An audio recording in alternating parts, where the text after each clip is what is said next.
short period of time that they've allowed the Clippers to score 70 or more points in the first half. All right. The last week, after the Kings had the Clippers the night after playing the Warriors, a little more than a week ago, 72 points in the first half. Tonight, 70. Kings were down by 29, Ryan. They've cut it to 22. So, I can't say the game is over yet, but it's tinkering to being over. I mean, it was complete domination by Los Angeles. Yeah, Grant, even if this isn't a back-to-back, you got to think this is a long shot. Kings shooting the long ball at 22.2%. That's not going to be a combination for winning on back-to-backs this season, Grant. They're only shooting 27.9% from beyond the arc. So not a lot of reason to think it's going to turn around. Well, here's the other deal. The Clippers played last night, and their starters played many more minutes than the Kings starters. I know the Kings had to travel, but the travel to Los Angeles is nothing. I mean, you're in your hotel by 1:15 in the morning, so that's not an excuse to go on an airplane ride for an hour. So, the Clippers are an aging team. Paul George, Kawhi Leonard, Harden's not quite up there with those two. But the point is, that's not an excuse tonight. And you're 100% correct. What do we say every single time when the Kings don't make threes? They don't win because they don't have any other way they can beat you. Yeah, and it's showing tonight. I mean, Sabonis gets in early foul trouble. The Kings just look a step slow. And surprisingly, those three guys you talked about in LA, they're a little bit older. They look like the spring chickens coming off the back-to-back. Yeah, men against boys in that first half. Jerry, that's a good old-fashioned butt kicking in that first half for Sacramento. They just got embarrassed. Really did. Yes, no question about it. I mean, the Clippers are really a tough matchup for this team. When they're healthy, we've talked about that last year. They weren't. But when you've got, Harden, who seems to be fitting in now, you got three for sure Hall of Famers and maybe a fourth one, Paul George, on the same team. I mean, they're playing well. The Kings, they simply can't guard them. I mean, there's just they can't guard them. And the other part that I think has hurt the Kings is the Clippers are able to make this a half court kind of game. Yeah. The Kings really are forced to play half court, and playing half court against the Clippers is not a winning strategy. I mean, they're just too good defensively. Ryan, I don't know how many times I've talked about this, but it's getting very redundant and it's not good. Once again, you have three starters that are invisible. Harrison Barnes, 13 minutes. Goose eggs, nothing. 13 minutes. No points, no rebounds, no assists, nothing. No fouls, no steals, nothing. Zero. All right. Kevin Huerter played 10 minutes. Your starting shooting guard, 1 basket out of 6, 1 of 6 for 3 points. Keegan Murray, 3 of 11, 0 of 5. It is mind-boggling to me that we keep on talking about this, and yet the Kings are 5 games over 500. I mean, where the hell are the rest of these guys? Night in, night out, you don't know what you're going to get from them, Rhino. You don't, Grant. It almost seems like their offensive performances sometimes depend on who they are defending on the other side of the court and how they're having to work, because Keegan's drawing some difficult assignments, but it's tough. Jerry, I mean, what do you turn to here? You look at a guy like Harrison Barnes. Grant says all goose eggs. If you're a coach, isn't there some middle ground here? You got to run a play or two for the guy. I mean, or does Harrison get frustrated? Well, I mean, I do think you've either got to find a way to get him more involved or you just can't play him as much. Simple as that, because I think you could go ahead and you play Trey Lyles more. I think you'll get more production. But there again, I mean, I think Harrison's one of those guys. If you don't really work to get him shots and get him open, he'll just blend right into the background. I mean, he's one of those guys that would, fit the way the Clippers play better than the way the Kings play, because they're a half-court structured a team more so.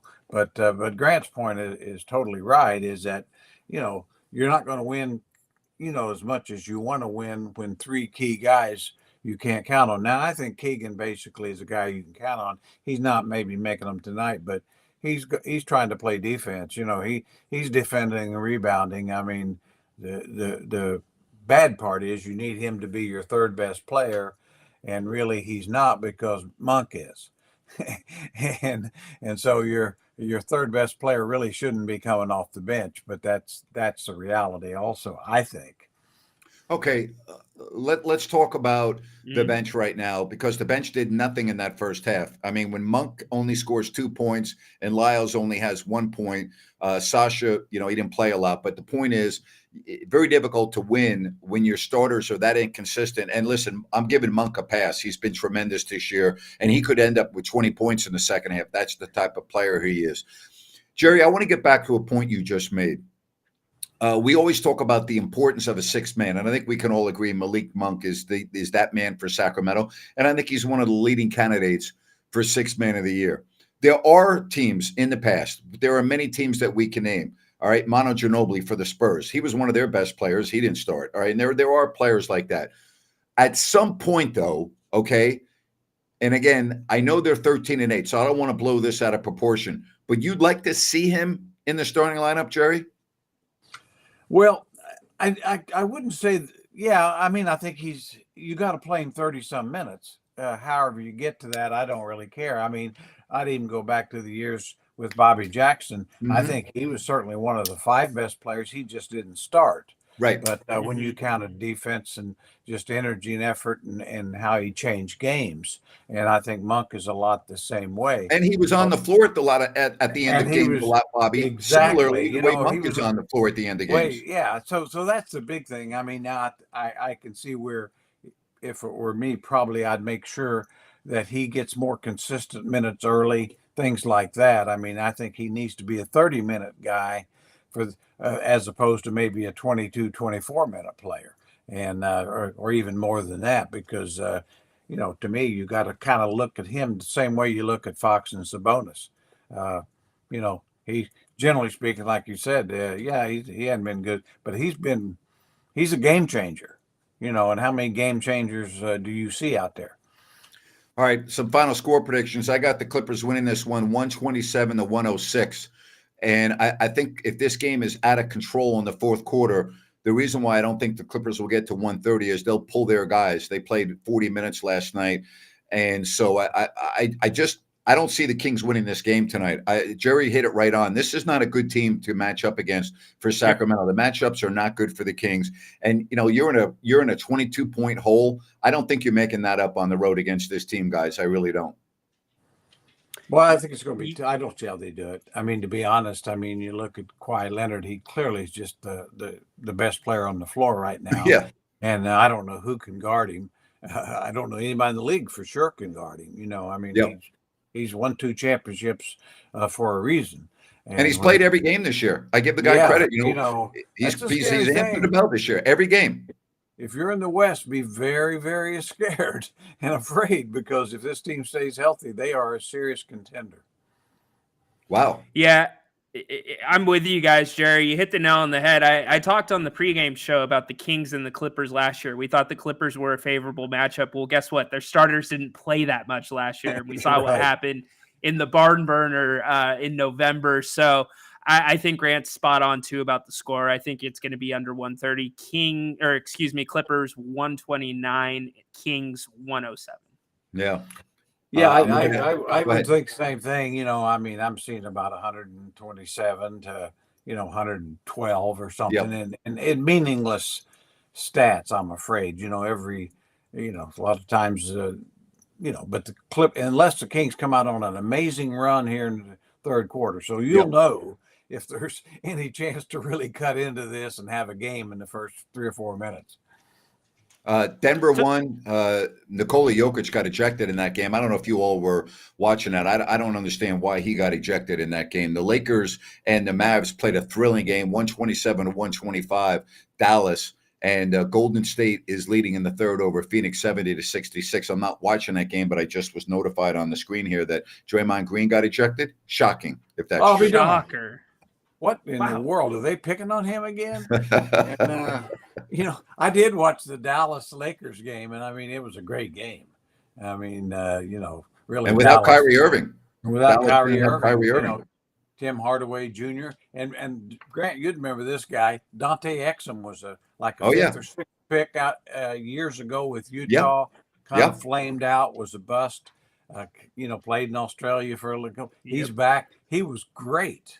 They've really, it's like so many young guys, 19-year-olds, they're just some of them just aren't ready, and he was one of those. Now he is, and it's really going to help the Mavs and our old king Rashawn Holmes is starting to get minutes as a backup. So I think that Dallas is a little better certainly than we thought, or I thought at the start of the year.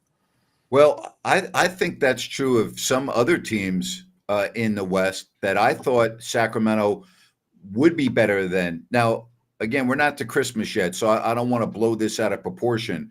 But when you look at some of the records in the West, with Minnesota already with 17 wins, Oklahoma City and Dallas with 15 wins, Denver with 16 wins. If the Kings lose tonight, they go to 13-9. And again, there's a lot of basketball left. But, I think the Lakers, they lost a hell of a tough game tonight, but if they can remain healthy, that's a horrible. I know the Kings have won twice against them this year, but, and we have and then you got the Suns. Are the Suns ever going to be healthy? No. I don't. I don't know. We'll talk on it when it happens. We may not have to, but I do think the Lakers are a real threat in the West. I do. I mean, that's LeBron is, my gosh, he's still LeBron, and Davis and Austin Reeves is a really good player. He's kind of the same thing with them. He might be their third best player, but he doesn't start.